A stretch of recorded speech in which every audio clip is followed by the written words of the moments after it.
रोजगार दिलाओ, अन्यथा हमारा जो जीवन है वो गर्त में चला जाएगा। भविष्य बहुत उज्जवल नहीं दिख रहा है गांवों का।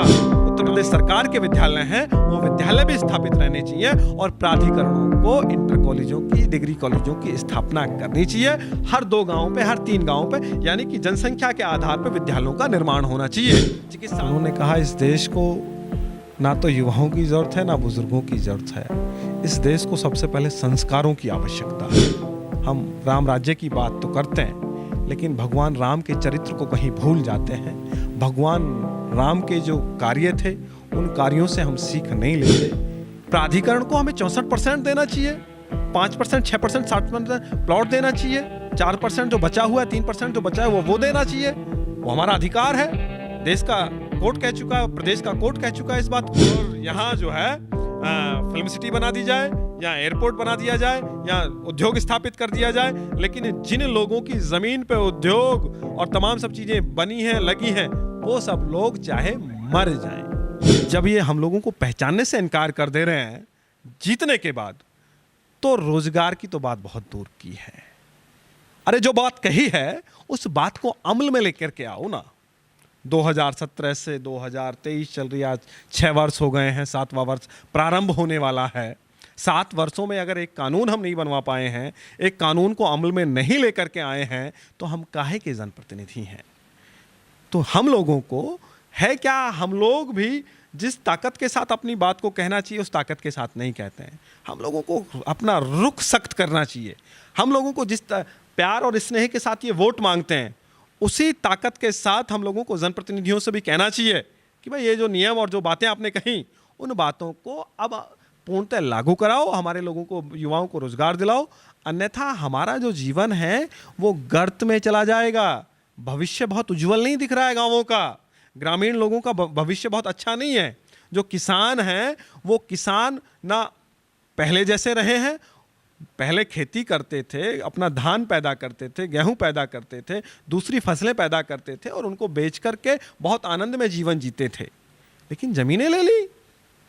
आज क्या स्थिति है किसान की? जो जमीनों का पैसा था वो सब हमने अपने घर में, मकान में, बच्चों की पढ़ाई में, दूसरी बच्चों की शादी में, तमाम चीज़ों में व्यवस्थित कर दिया। लेकिन जो आने वाली पीढ़ी है उनके लिए क्या करेंगे? उनके लिए सिर्फ एक मार्ग है, शिक्षा। अगर वो शिक्षित नहीं होंगे तो हमारा भविष्य बहुत बेहतर नहीं होगा। तो इसलिए मैं पुनः कहता हूं कि जनप्रतिनिधियों को भी और यहाँ के प्राधिकरणों को भी शिक्षा पे जोर देना चाहिए। जिस तरीके से मैंने पूर्व में कहा कि जिस तरीके से दिल्ली के अंदर एमसीडी और दिल्ली सरकार के स्कूल हैं, उसी तरीके से यहाँ उत्तर प्रदेश में जो उत्तर प्रदेश सरकार के विद्यालय हैं, वो विद्यालय भी स्थापित रहने चाहिए और प्राधिकरणों को इंटर कॉलेजों की, डिग्री कॉलेजों की स्थापना करनी चाहिए हर 2 गाँवों पर, हर 3 गाँवों पर, यानी कि जनसंख्या के आधार पर विद्यालयों का निर्माण होना चाहिए, चिकित्सालयों का निर्माण होना चाहिए। तभी हम लोगों को सुविधाएं मिल पाएंगी, अन्यथा हम लोगों का जीवन अंधकार में है। अभी जब एक बात मैं और इसमें ऐड करना चाहूँगा कि जब मैं ये बता रहा हूँ कि जब मैं प्रतिनिधियों से मिला, उनसे मैंने ये सवाल किए, तो उन सब का कहना था, और जो करंट में अभी विधायक हैं, जेवर से हों या इधर आपके जो भी दादरी के हैं, उन सब का ये कहना था कि अभी तक जो हुआ हम प्रतिबद्ध हैं और अभी कर रहे हैं, लेकिन अब जो कार्य है वो 2022 के बाद और सुगम तरीके से होगा, अच्छी तरीके से होगा, लेकिन वो शून्य है। अब इसमें बात आती है ये कि जैसा आपने कहा कि भाई ग्राम प्रधान नहीं है, वो वाला प्रतिनिधित्व नहीं है। अब प्रतिनिधित्व की बात आए तो ऊपर वाले जब वोट तो उनको भी गया है, जो एमएलए हैं, एमपी हैं, उनको भी वोट गया है, तो क्या कहीं ना कहीं आपको लगता है ये इनकी साठगांठ रहती है अंदर? क्या तरीका हो जाता है कि जीतने के बाद इतने अपने मदमस्त हो जाते हैं कि ये जनता को भूल जाते हैं? मतलब ऐसा क्यों है? ये व्यवस्था बहुत पुराने समय से चली आ रही है, तो ये जनता अगर बदलाव चाहती है, जनता बदलाव भी करे, तो वो फिर अगली सरकार ऐसी आती है, तो किस तरीके का रुख हमें अपनाना हो चाहिए? देखिए,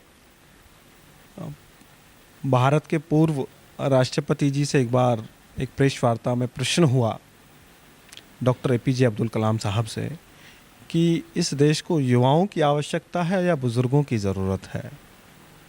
तो उन्होंने कहा इस देश को ना तो युवाओं की ज़रूरत है ना बुज़ुर्गों की ज़रूरत है। इस देश को सबसे पहले संस्कारों की आवश्यकता है। जब तक भारत के लोग भारतीय संस्कृति सभ्यता के अनुसार हम लोग आगे नहीं बढ़ेंगे, प्राण जाएं पर वचन ना जाए। उस नीति पे चलेंगे, भगवान राम की नीति पे चलेंगे। हम राम राज्य की बात तो करते हैं, लेकिन भगवान राम के चरित्र को कहीं भूल जाते हैं। भगवान राम के जो कार्य थे उन कार्यों से हम सीख नहीं लेते। अगर हम उन भगवान राम के बताए हुए मार्ग पे अगर हम लोग चलेंगे, उस रास्ते पर को चुनेंगे, तो मैं दावे के साथ कहता हूँ कि कुर्सी पर बैठ कर के किसी को भी मद नहीं आएगा। वास्तविक बात यह है कि इस देश की जो जनता है वो इस देश की जनता मूल राजा है। हम मतदाता हैं। मतदान करके देश के क्षेत्र के अंतिम व्यक्ति को विधानसभा लोकसभा भेजते हैं, हमारी वोट से बनते हैं। लेकिन बनने के बाद वो ये सोचते हैं कि अब हम इस क्षेत्र के मालिक हैं, राजा हैं, जबकि उनको लोकतंत्र में और संविधान ने यह जिम्मेदारी दी है कि आप जनप्रतिनिधि बन करके जनता की सेवा करेंगे। लेकिन हम भूल गए, एमएलए बन के, एमपी बन के, प्रधान बन के, जिला पंचायत का अध्यक्ष बन के। मैं किसी एक व्यक्ति को नहीं कह रहा हूँ, मैं तमाम देश की वर्तमान परिस्थितियों को कह रहा हूँ। पूर्व में भी ऐसा ही रहा। तो जब तक भारत के जो संस्कार हैं पुनः जीवित नहीं होंगे, तब तक यही राग चलता रहेगा। तो इसलिए मतदाताओं को भी जागरूक होने की ज़रूरत है, क्योंकि हमने मतदान दे करके उस व्यक्ति को चुना है, और जब हमने कुछ दिया है तो हमारा अधिकार बनता है कि हम उससे कुछ अपने गांव के लिए, पर्सनल नहीं, अपने गांव के लिए, अपने समाज के लिए, अपने क्षेत्र के लिए उनसे कुछ मांगे और वो हमको दें। ठीक है, तो हम लोगों को अभी संस्कार की ज़रूरत है। आखिरी प्रश्न आपसे ये रहेगा कि जब हम ये सारी चीज़ें, जब ये सारी परिस्थितियों को देखते हैं, तो इसमें आप मतलब मूलभूत क्या देखते हैं कि किसकी गलती है? अभी आप कह रहे हैं कि कहीं ना कहीं जनता की भी गलती है, प्रतिनिधियों की भी गलती है, प्राधिकरण की भी गलती है। लेकिन जब आप एक सीरीज वाइज चलेंगे, अब जनता की आपने गलती बता दी, जनता अपना काम करे बेचारे। अब ये मैं किसान संगठनों पे थोड़ा सा आ जाऊँ, ये मुआवजे की बात कब से चल रही है, 64% मिलेगा, ये मिलेगा। कुछ लोग बाग अपने रुके हुए हैं कि भाई हमें ये मिल जाए तो हम कुछ और कहीं इन्वेस्ट करें, कुछ करें, क्योंकि ये 2012 के उससे ही सुप्रीम कोर्ट ने बताया हुआ है कि भाई गाइडलाइंस आ गई हैं, 64.7% मिलना चाहिए। अभी हम देखते हैं आए दिन आंदोलन होते रहते हैं। अब इसमें प्रवीण भारतीय, मैं पर्सनली आपसे ही पूछ रहा हूँ, प्रवीण भारतीय का क्या मत है कि भाई पर्टिकुलरली गलती जहाँ जो चूक हो रही है हमसे, वो उसमें जनता की गलती है कि वो ऐसे प्रतिनिधियों को भेज देती है जो वहाँ जाके सो जाते हैं, या फिर साथ में साथ ब्यूरोक्रेसी जो है हमारी, जो ये अधिकारी जो हैं ब्यूरोक्रेट्स, इनकी गलती है कि भाई ये बाहर से आते हैं, इन्हें यहाँ की सुविधाओं के बारे में, इनके यहाँ के ज़मीन से जुड़े हुए नहीं हैं, ये बाहर से कहीं से आए, इन्हें कोई मतलब नहीं है किसान से कि भाई किसान कुछ भी करे, आत्महत्या कर ले, मर जाए, हमें नहीं देना तो नहीं देना, हम सुनते रहेंगे, बस ऐसे ही ऊपर से टालते रहेंगे। तो आपको पर्सनली क्या लगता है? देखिए, मैं भी किसान का बेटा हूँ, आप भी किसान के बेटे हैं, और किसान इस देश का पालनहार है। एक व्यक्ति माचिस बनाता है तो उसको मूल्य निर्धारित करने का अधिकार होता है। उसी तरीके से किसान 6 महीने में एक फसल तैयार करता है। उस सर्दी में, जिस सर्दी में हम लोग रजाई से नहीं निकलते हैं, अपने बिस्तर से नहीं निकलते हैं, वह किसान रात को -डिग्री में जाकर के फसल को पानी लगाता है। और पानी कैसे लगाता है? वस्त्रों को उतार करके भीषण गर्मी में फसल की कटाई करता है, गुड़ाई करता है, नराई करता है। सबसे कठोर, अगर इस देश में, इस पृथ्वी पे सबसे कठोर अगर कार्य है तो वो कार्य है किसान का। किसान देवता है। लेकिन सरकारें और ये अधिकारी किसान को हमेशा ये समझते हैं, मैंने तो यहाँ तक सुना है नेताओं को कहते हुए कि इनका आंदोलन करने का काम हो गया है। तब आप हमारे अधिकारों को नहीं देंगे तो हम आंदोलन करेंगे। प्राधिकरण को हमें 64% देना चाहिए, 5%, 6%, 7% प्लॉट देना चाहिए, 4% जो बचा हुआ है, 3% जो बचा है वो देना चाहिए। वो हमारा अधिकार है। देश का कोर्ट कह चुका है, प्रदेश का कोर्ट कह चुका है इस बात को। और उसके बाद भी अगर ना दें तो इसमें जो यहाँ के प्राधिकरण हैं, जो यहाँ के जनप्रतिनिधि हैं, क्योंकि मैं बार बार जो कह रहा हूँ वो इसलिए कह रहा हूँ कि जनप्रतिनिधि जिम्मेदार होता है। उनको विधानसभा और लोकसभा में आवाज़ उठानी चाहिए, अपने मुखिया से कहना चाहिए कि मेरे क्षेत्र के किसान परेशान हैं, उन किसानों को उनका अधिकार मिलना चाहिए। तो इस किसान के साथ मैं आज की बात नहीं कर रहा हूं, मैं वर्तमान सरकार की बात नहीं कर रहा हूं, मैं पूर्व की सरकार को भी कह रहा हूं कि इस देश में भारत के किसान को कृषि प्रधान कहा जाता है। भारत कृषि प्रधान देश है, उस किसान को प्रधान कहा गया है। लेकिन वो कौन सी पंक्ति में? सबसे लास्ट की पंक्ति में। सबसे पहले किसको? व्यापारी को लाभ मिल रहा है, सबसे पहले नेताओं को लाभ मिल रहा है। अगर कोई व्यक्ति बीमार हो जाए तो नेता को 5 स्टार होटल जैसे अस्पताल में इलाज मिलेगा, लेकिन किसान को कहाँ? वहाँ के उसके प्राथमिक स्वास्थ्य केंद्र पे, जहाँ बेड भी नहीं है, दवाइयाँ भी नहीं है, डॉक्टर भी नहीं है। ये स्थिति है इस देश की।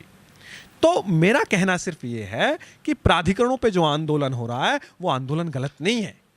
वो आंदोलन होना चाहिए और तेज होना चाहिए, और हम लोगों को हमारे अधिकार मिलने चाहिए। हम किसी से कोई वो भीख नहीं मांग रहे हैं, अपना अधिकार मांग रहे हैं। और अधिकार के लिए किसान हो, नौजवान हो, कोई भी हो, उसको लड़ना चाहिए और आखिरी दम तक लड़ना चाहिए, तब तक उसको न्याय ना मिल जाए। तो इसलिए ये प्राधिकरण जो है, वो प्राधिकरण के अधिकारी सिर्फ उसमें लगे हुए हैं कि हम इस पद पे बैठे रहें सदा, और यहाँ जो है फिल्म सिटी बना दी जाए, या एयरपोर्ट बना दिया जाए, या उद्योग स्थापित कर दिया जाए। लेकिन जिन लोगों की ज़मीन पे उद्योग और तमाम सब चीज़ें बनी हैं, लगी हैं, वो सब लोग चाहे मर जाएं। तो इससे दुर्भाग्य की और कोई बात नहीं हो सकती। इसलिए ये अधिकारी और जो लोग हैं, इन लोगों की जो मानवता है वो मानवता कहीं मर चुकी है। तो इसलिए हम लोगों को पुनः आंदोलन की आवश्यकता है। अब मैं, जब ये इतनी गंभीर चर्चा हुई है तो मैं, और जो शब्द हैं वो नहीं निकल पा रहे हैं। आपने बहुत गंभीर एक तरीके से कहा है कि भाई जब ये जो अधिकारी और ये तमाम प्रतिनिधि अधिकारी ये जनता की सेवा के लिए हैं, अब जब ये अपना कार्य नहीं करते हैं तो जनता आंदोलन करती है। जितने भी हमारे तमाम आंदोलनकारी हैं उनको कह दिया जाता है कि इनकी आदत हो गई है आंदोलन करने की, आंदोलनजीवी बता दिया जाता है। और मतलब अगर मूलभूत सुविधाएं नहीं मिलेंगी लोगों को तो ये बड़ी दयनीय स्थिति है। और मुझे लगता है कि ये एक सोचने का विचार है। मैं आपके कमेंट्स का इंतज़ार करूंगा। आप अपने कमेंट्स में हमें ज़रूर बताएं कि कहाँ, किस विषय पे, ये जो मतलब किस विषय पे आपको लगता है कि प्राधिकरण और जो हमारे जनप्रतिनिधि हैं वो ध्यान क्या बिल्कुल मतलब निंद्रा में है एक तरीके से। आपके कमेंट्स का मुझे इंतज़ार रहेगा। आपका बहुत बहुत धन्यवाद हमें समय देने के लिए। जय हिंद, वंदे मातरम। धन्यवाद।